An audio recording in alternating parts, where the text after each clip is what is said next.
America खरीद लिया। आज अमेरिका में सबसे ज्यादा खनिज, चाहे वो यूरेनियम हो, सोना हो, पेट्रोलियम हो, कोयला हो, सब कहाँ मिलता है? पूरी दुनिया का सबसे ब्लंडर कहा जाता है यही। बहुत अफसोस करता हूँ, तुमको कनाडा दिख रहा है, रूस का नहीं दिख रहा है। काहे बेच लो हम? अमेरिका रूस ही कैसे ऐसे इंडिया पाकिस्तान की तरह। अब आपको एक चीज समझ में आएगा,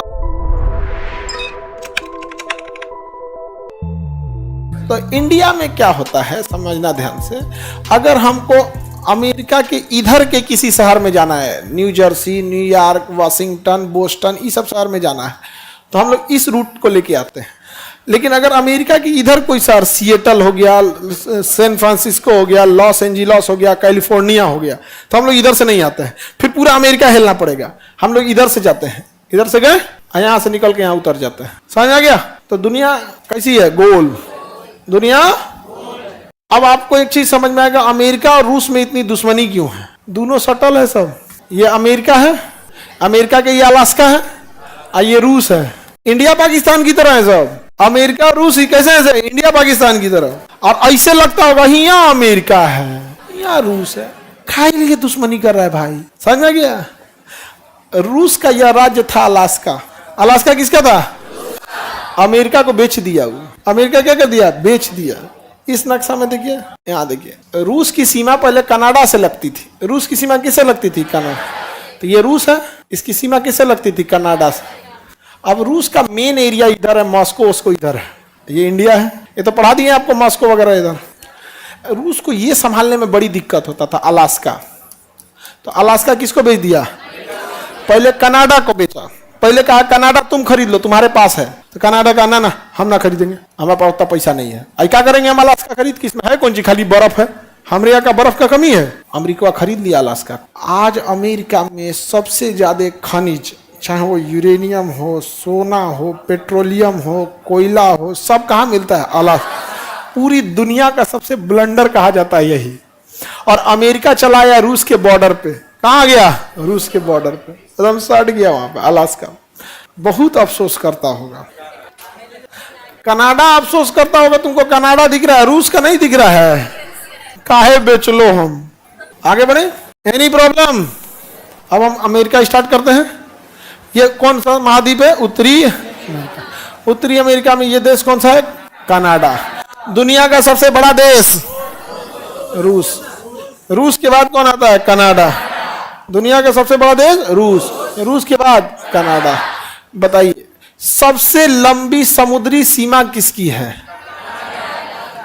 अर्जेंटीना की है। किसकी है? अर्जेंटीना की है। सबसे बड़ी समुद्री सीमा कनाडा की है। सबसे बड़ी समुद्री सीमा कनाडा, क्योंकि बड़ी ज्यादा ऐसे ऐसे ऐसे गोल गोल करके समुद्री सीमा बड़ी लंबा है, इसे देख रहे हो? कनाडा की समुद्री सीमा। कनाडा देश में जनसंख्या एकदम कम, देश में जनसंख्या कम, क्षेत्रफल में दुनिया का दूसरा सबसे बड़ा देश। और हमारे भारत से सिख लोग द्वितीय विश्व युद्ध के समय बहुत सारे लोग कहाँ गए? कनाडा।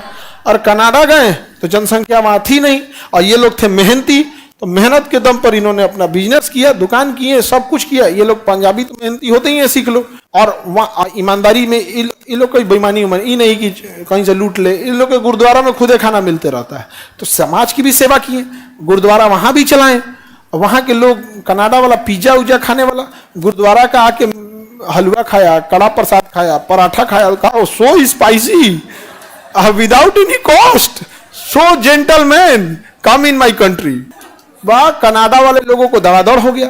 मुसलमानों को कमाने के लिए सऊदी अरब दिख गया। मुसलमानों को कमाने के लिए क्या दिख गया? सऊदी अरब दिख गया।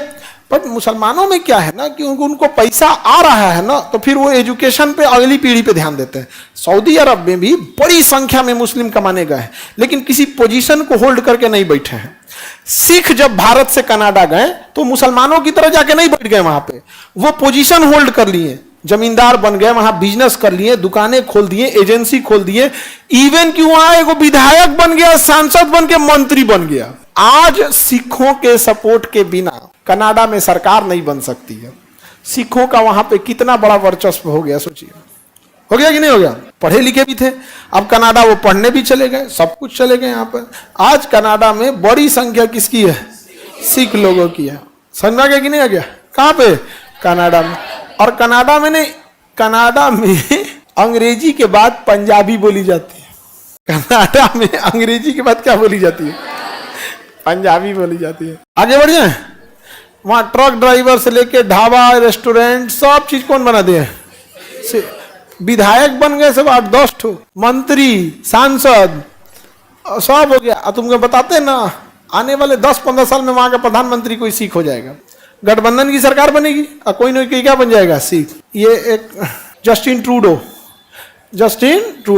देखना ना, इंडिया के खिलाफ खूब बोलता था ताकि वहां रह रहे कुछ सिख जो खालिस्तान समर्थित है, सब नहीं, कुछ सिख भाई, सारे नहीं, कुछ, ज्यादातर सिखों ने बहुत अच्छा काम किया, लेकिन कुछ लोग खालिस्तान समर्थित हैं। तो ये कनाडा का प्रधानमंत्री सोचा कि इनका हम समर्थन कर देते हैं, भारत से रिश्ता खराबी करने में क्या जाता है, हमारी तो सरकार बन जाएगी। तो लोकतंत्र की सबसे बड़ी खराबी वो धीरे धीरे भीड़ तंत्र हो जाता है। लोकतंत्र धीरे धीरे क्या बन जाता है? भीड़ तंत्र। भारत क्या बन चुका है? भीड़ तंत्र। भारत लोकतंत्र तो रहा नहीं यहाँ पे। अब यहाँ पे कोई ये बात नहीं, अब अपने से सोच के देखो कि जिस देश में किसानों को 5 किलो अनाज के लिए लाइन में लगा दिया गया, ये शर्म की बात है, तो इसे शर्म ना करके उपलब्धि गिनाया जा रहा है कि मैं 5 किलो राशन दे रहा हूं। इससे शर्म की बात क्या हो सकती है? यदि हम खड़ा होकर कहें कि देखो मैं कितना अच्छा हूं, मैं अपनी माता को 5 किलो राशन देता हूं, समाज थूक के मरद कर देगा हमको कि माँ बाप सर आंख पे बैठाने की चीज है, 5 किलो राशन के लिए नहीं। आप समझे, मेरी जिम्मेदारी क्या है एक परिवार की? मेरी जिम्मेदारी मेरी फैमिली को है। क्या अगर हम ये उठ के कहें मैं अपने परिवार को 5 किलो राशन देता हूं, कोई हमको अच्छा कहेगा? लेकिन इस देश में इसको उपलब्धि गिना जाता है। आपको मानसिक रूप से हत्या कर दी गई है। आप जिंदा रहने को विकास समझ रहे हैं। आप अपनी तुलना गुलामी में जी रहे गुलामों से कर रहे हैं कि हमारी तुलना तो गुलामों से बेहतर है। ये स्थिति हो गई है, जबकि वहां ऐसी स्थिति नहीं है। बोरिस जॉनसन ब्रिटेन के प्रधानमंत्री थे। मेट्रो से जब वो उतरे ना, तो अपना सामान लेके उतरे, उनका सूटकेस उठाने वाला कोई नहीं था। बोरिस जॉनसन अमेरिका के, ब्रिटेन के प्रधानमंत्री। अब मेट्रो में खड़े होके आए थे, क्योंकि मेट्रो में सीट महिलाओं के लिए होती है। मेट्रो में खड़े थे और जो पहले बैठ गए थे बुजुर्ग लोग, उनको उठे भी नहीं खड़े होने के लिए। और हमारे यहाँ एक विधायक किसी को मारा है विंडो सीट के लिए। वंदे भारत में एक आदमी विंडो सीट लिया था, तो विधायक आया बाद में और उसको मारा है विधायक कि तुम्हारा विंडो सीट है तो क्या हुआ, हमारा मन है बैठने का, हम विधायक है। मारा है विधायक उसको। विधायक व्हाट इज विधायक? लोकतंत्र में विधायक मतलब कौन चीज? नहीं समझे? अब जैसे गांव में तो विधायक का बहुत दबदबा है, पटना में नहीं पूछता है कोई। पटना में पुलिस वाला विधायक को नहीं पूछता है। दरोगा को कहेंगे ना विधायक बोल रहे हैं, कह रहे पटना है, मंत्री के नीचे कोई वैल्यू नहीं। बोला फोन रखे यहाँ पे। पटना में सही में होता है, पटना में पैरवी मतलब मंत्री। पटना में कोई विधायक अगर फोन करेंगे ना थाना को, तो होमगार्ड को दे देगा, बतिया ले तुम। पटना है पटना। लेकिन तुम्हारे यहाँ गांव में तो विधायक अमीशपुरी है। गांव में तो विधायक क्या है? अमीशपुरी है। बड़ा बाबू हमेशा आगे पीछे करते रहेंगे, हाँ विधायक जी विधायक जी विधायक। पटना में नहीं होता है, पटना में सीधा मंत्री। अब मंत्री में भी हरा गरा मंत्री नहीं, सरकार के 5-6 गो फेवरेट मंत्री होते हैं सब, वो उन्हीं की बात सुनेगा। नहीं समझे? अब बाकी का सुनबो नहीं करेगा, सबका थोड़े सुन लेता है। अब हम लोग तो यहीं रहते हैं, तो हम लोग को तो सब चीज पता है। अच्छा काम करे तो रेस्पेक्ट करना चाहिए, लेकिन विधायक अगर दबदबा दिखाने लगे ये खराब लगता है। आप विधायक बन के क्या कीजिए, अच्छा काम कीजिए, इज्जत होगी आपकी।